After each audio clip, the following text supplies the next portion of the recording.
Pakistan cricket fans, आज की video शुरू करने से पहले हमने एक बड़ी इंपॉर्टेंट बात करनी है।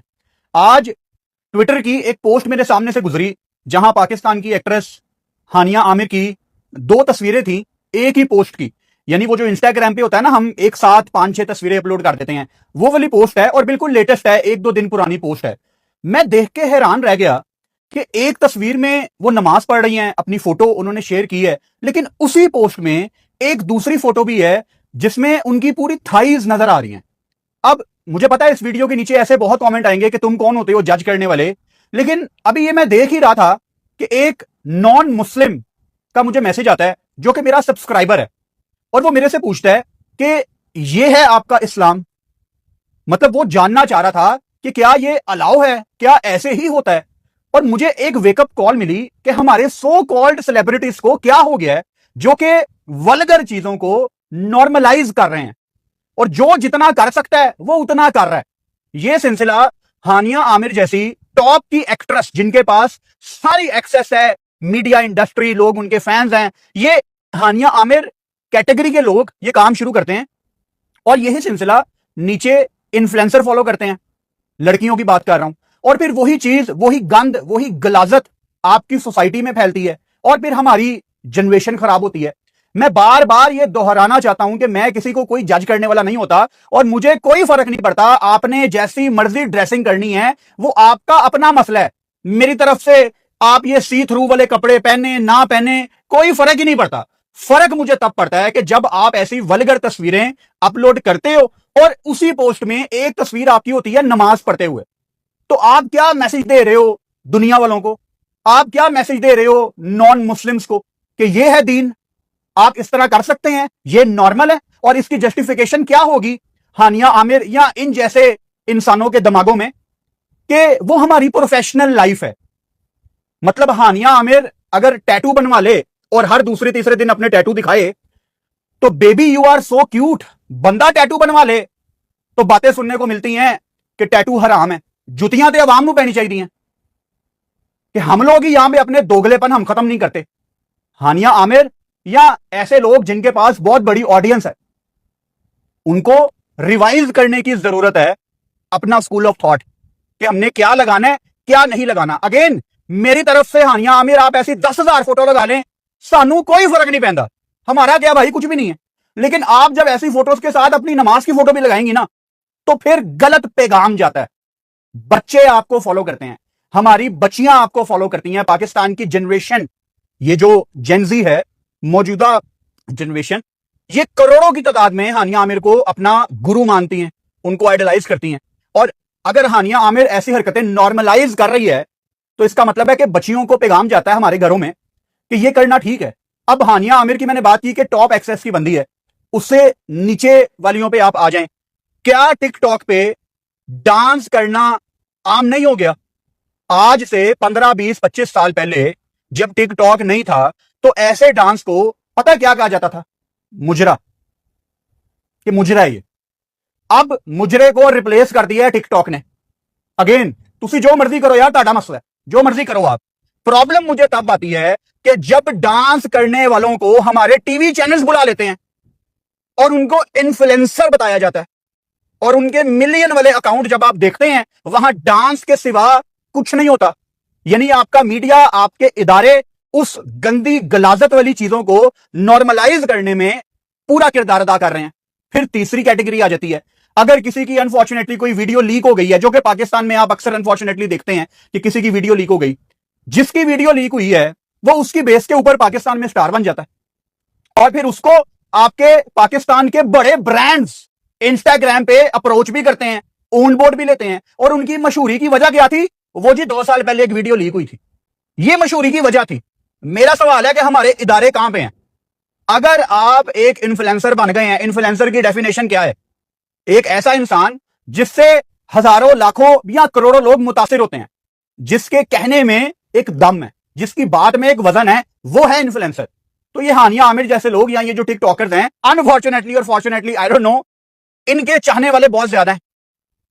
तो इनके ऊपर जिम्मेदारी है कि जब आपकी इतनी बड़ी ऑडियंस बन जाती है ना, you need to be little bit responsible. ज्यादा नहीं।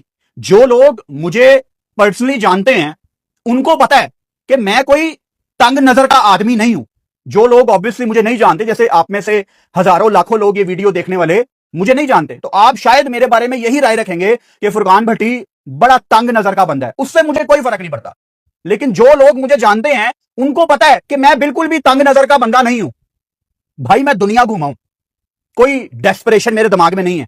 सीधे लफ्जों में बात कर रहा हूं, कोई तरसा हुआ बंदा नहीं हूं मैं। दुनिया घुमाऊं, Australia, UK, West Indies, America, Turkey, Dubai, कुछ नहीं छोड़ा हुआ, दुनिया घुमाऊं मैं। हमारी जो पाकिस्तानी फैमिलीज है ना, उनके घरों में यह कल्चर नहीं है जो आपकी इन्फ्लुएंसर्स, आपकी हानिया आमिर जैसी एक्ट्रेसेस आपको करके दिखाती हैं कि नहीं ये नॉर्मल है, जब आप पाकिस्तान से एक दफा बाहर चले जाएं, ये नॉर्मल नहीं है। और जिनके घरों में ये नॉर्मल है पाकिस्तान के बाहर, वो मां बाप औलाद के हाथ तंग है कि वो मुतासिर होती हैं उनकी औलादें हानिया आमिर जैसे लोगों से। तो जब आप इन्फ्लुएंसर बन जाते हैं ना, जो मर्जी करो यार, ਤੁਹਾਡਾ अपना मसला है, लेकिन आप अपनी थाइज दिखा रहे हो और अगली फोटो आपकी नमाज पढ़ते हुए है, इसको जस्टिफाई नहीं किया जा सकता। वो अलग बात है, अभी वीडियो रोक के नीचे कमेंट बॉक्स में देख लेना, इस चीज को जस्टिफाई किया जा रहा होगा। नीचे कमेंट आ रहे होंगे कि ये उसका अपना जाती मसला है, नीचे कमेंट आ रहे होंगे कि आपका कोई राइट नहीं बनता, या नीचे ऐसे भी कमेंट आ रहे होंगे कि स्टिक टू क्रिकेट, ऐसे बड़े कमेंट आ रहे होंगे। भाई वाकई ही ये उसका पर्सनल मसला है, लेकिन अगर आपने एक वल्गर फोटो के साथ अपनी नमाज पढ़ते हुए भी फोटो लगा दी है, तो लोग फिर हमसे भी सवाल करते हैं कि यार ये है आपका इस्लाम, जरा हमें बताएं कि ये हो जाता है इस्लाम में। तो आपके डाले हुए गंद हमें साफ करने पड़ते हैं। अब आ जाते हैं क्रिकेट पे, जहां पे मैं बात कर रहा हूं इन्फ्लुएंसर की, जहां पे मैं बात कर रहा हूं ऐसे इंसान जिनसे लाखों करोड़ों लोग मुतासिर होते हैं, उस कैटेगरी। ऐसे ही पाकिस्तानी मजेदार वीडियो देखने के लिए चैनल को लाइक एंड सब्सक्राइब करें। धन्यवाद। में हमारे क्रिकेटर्स भी आते हैं। अभी कल की खबर है कि मोहम्मद नवाज का आईसीसी ने डोप टेस्ट लिया और एक ड्रग जिसका नाम है कार्बोक्सी टीएचसी, वो ड्रग ले रहे थे। अब आपको समझ नहीं आया होगा कि कार्बोक्सी टीएचसी क्या है, चर्स पी रहे थे। Mohammad Nawaz T20 world cup के दौरान चर्स पी रहे थे। आईसीसी ने टेस्ट लिया, टेस्ट ने बता दिया, ब्लड टेस्ट में रिपोर्ट आ गई कि जी वो नीदरलैंड पाकिस्तान की गेम के बाद नवाज साहब का टेस्ट हुआ है, और टेस्ट ने क्लियरली बता दिया कि मुंडा चर्स पींदा है। और मोहम्मद नवाज ने अपनी गलती एडमिट कर ली। खैर 3 महीने का बैन था। समझ नहीं मुझे आती कि हमारे क्रिकेटर्स को कब अकल आनी है। अच्छा, मोहम्मद नवाज ने कौन सा ड्रग लिया, कार्बोक्सी, ये क्या करता है, इसको समझने के लिए हमारे काफी काबिल सब्सक्राइबर डॉक्टर हैं, doctor Tahir from Charsadda KP. उनसे मैंने पूछा कि मुझे एक वॉइस नोट में बताएं ताकि मैं अपनी ऑडियंस के साथ भी इस चर्स वाले ड्रग के बारे में मालूमात शेयर कर सकूं। तो ये वॉइस नोट आप सुने डॉक्टर ताहिर का। अस्सलाम वालेकुम फुरकान भट्टी साहब, thank you for your question regarding carboxy THC. Furqan भाई, इस तरह है ना कि कार्बोक्सी टीएचसी जो है, इसका फुल नेम है कार्बोक्सी टेट्राहाइड्रोकैनाबिनोल। ये केमिकल है जो कि मौजूद होता है कैनाबिनस से। यानी इसका इस तरह मैकेनिज्म है कि जो बंदा जब कैनाबिनस, या हम इसको उर्दू में चर्स बोलते हैं, उसका इस्तेमाल करते हैं, ये एक नशा है। तो हमारी बॉडी से हमारी बॉडी के अंदर फिर लिवर में जो कैनाबिनस होता है, उससे ये एक मेटाबोलाइट, एक कंपाउंड बनता है जो कि इनएक्टिव रहता है, और हमारी बॉडी में 2 to 3 months ये रहता है, फैट सेल्स में एक्युमुलेट हो जाता है। तो फिर फैट सेल से ये स्लोली ब्लड में, यूरिन में और हेयर में ये एक्युमुलेट हो जाती है वहां से। तो वहां से फिर इसकी डिटेक्शन होती है, और जो डोपिंग टेस्ट होती है फिर इसके लिए, तो वहां पे अगर ब्लड सैंपल लिया जाए तो उसमें ये कंपाउंड अगर मौजूद है, तो उसका ये मतलब है कि इस बंदे ने कैनाबिनस या चर्स जो है इसका इस्तेमाल किया है। आई थिंक सो कैनाबिनस के यूज के बहुत सी रीजन हो सकती है। अमूमन ये रिक्रिएशनल पर्पस के लिए यूज होता है। कुछ लोग इसको इसकी एडिक्शन इनको होती है, या समटाइम कुछ लोग इसको पेन रिलीफ के लिए यूज करते हैं। बट ओवरऑल एथलेटिक परफॉर्मेंस में इसकी कोई रोल नहीं है। आई थिंक सो जो भी बंदा है तो वो इसको रिक्रिएशनल पर्पस के लिए यूज करते हैं, नथिंग मोर लाइक दैट। यानी ये जो ड्रग है, ये कोई इसलिए नहीं लिया जाता कि आपकी कोई परफॉर्मेंस इनहैंस हो जाएगी, कोई ज्यादा एनर्जी आ जाएगी बॉडी में। दुनिया में ऐसे ड्रग्स हैं जो एथलीट्स लेते हैं जिससे उनकी परफॉर्मेंस इनहैंस होती है। ये ड्रग वो काम नहीं करता। आसान लफ्जों में जो सूटा लगाने की आदत है ना, जो बैठे बैठे चर्स पीने की तलब है, ये वो है। मैं सिगरेट नहीं पीता, और ऑब्वियसली मैं चर्स भी बिल्कुल नहीं पीता, और ना कभी मैंने ट्राई किया। लेकिन मेरे कुछ दोस्त लाजमी ऐसे हैं और रहे हैं जो स्मोकिंग करते हैं, जो अनफॉर्चुनेटली चर्स भी पीते हैं। आपके सर्कल में होते हैं ऐसे लोग। मैंने एक चीज उनके अंदर बड़ी कॉमन देखी है कि तलब होती है, रहा नहीं जाता, तलब होती है, डिफरेंट डिफरेंट नाम रखे होते हैं लोगों ने सिग्नल देने के कि चल यार जरा उससे मुलाकात करके आते हैं। और मुलाकात किससे करनी है? चर्च से, एक कोने में बैठ के। मतलब बॉयज का तो ड्रीम होता है जो ये चर्च पीते हैं कि ये नारायण का गान चले जाएं और बिल्कुल कोई दरिया के किनारे बैठ के वहां सूटे लगाएं, विच इज वेरी अनफॉर्चुनेट, नहीं करना चाहिए। लेकिन नवाज साहब आप जितनी मर्जी चर्च पिए, अब मैं चर्च इसलिए बोल रहा हूं ताकि थोड़ा बुरा लगे नवाज को, हालांकि मैं थोड़ा सोफिस्टिकेटेड लगने की सोच में मैं कार्बोक्सी THC बोल सकता हूं, लेकिन वो मजा नहीं आएगा। तो मैं थोड़ी सी शर्म दिलवाना चाह रहा हूं नवाज को। नवाज साहब थोड़ा कंट्रोल करें चर्च पीने में। वैसे भी मेरा ख्याल है T20 वर्ल्ड कप से पहले आपने जो हमें सुनहरे ख्वाब दिखा दिए थे, हम तो परेशान ही हो गए थे कि यार असी फड़े नहीं जाना T20 वर्ल्ड कप, जितनी जबरदस्त आप क्रिकेट खेल रहे थे with the bat with the ball specially. लेकिन T20 वर्ल्ड कप में आई थिंक आपने बहुत ज्यादा डिसअपॉइंट किया है और अब पाकिस्तान के पास बहुत ज्यादा चॉइसेस हैं। तो जितनी मर्जी भाई अब आप स्मोकिंग करें, लेकिन बात वही है ना कि जब आप पाकिस्तान को रिप्रेजेंट कर रहे हैं, आप नेशनल टूर में हैं, आपके सर पे पाकिस्तान की कैप है, आपके सीने पे पाकिस्तान का सितारा है, आपके चेस्ट पे पाकिस्तान लिखा हुआ है, तो ये एक जिम्मेदारी का नाम है। और ये कोई नई बात नहीं है कि प्लेयर्स चर्च पी रहे हैं, सिगरेट पी रहे हैं। सिगरेट तो खैर टूर्नामेंट के क्या, यहाँ वर्ल्ड कप के फाइनल्स के दौरान भी प्लेयर्स ने पी हुई हैं। बेन स्टोक्स ने 2019 के फाइनल में सूटा लगा लिया था ड्रेसिंग रूम के अंदर। तो सिगरेट तक तो चीजें टेस्ट में नहीं आती, वो काफी हद तक अलाउ होता है। मतलब अलाउ इस सेंस में कि आपको आईसीसी कहती है कि यार बंदे के पुत्र बनो, सिगरेट ना पियो, लेकिन उसकी कोई टेस्टिंग नहीं होती। टेस्टिंग होती है इन प्रॉपर ड्रग्स की, जिसको बना के आप पीते हैं ना, उन चीजों की टेस्टिंग होती है। तो एक इंटरेस्टिंग वाकया यहाँ पे मैं आपके साथ शेयर करता हूं। ये 2016 की बात है। आपका जो पहला सीजन था पाकिस्तान सुपर लीग का, एक फॉरेन प्लेयर काफी शौकीन था उस जमाने में, अब का मुझे पता नहीं है, मैंने 2-3 साल से कभी देखा नहीं है उसको, लेकिन एक्टिव है अभी भी, काफी बड़ा नाम है। उसको बड़ा शौक था चर्च पीने का और उसने अपनी टीम के 2-3 यंगस्टर को मेरे सामने वो चीज ट्राई भी करवाई हुई है।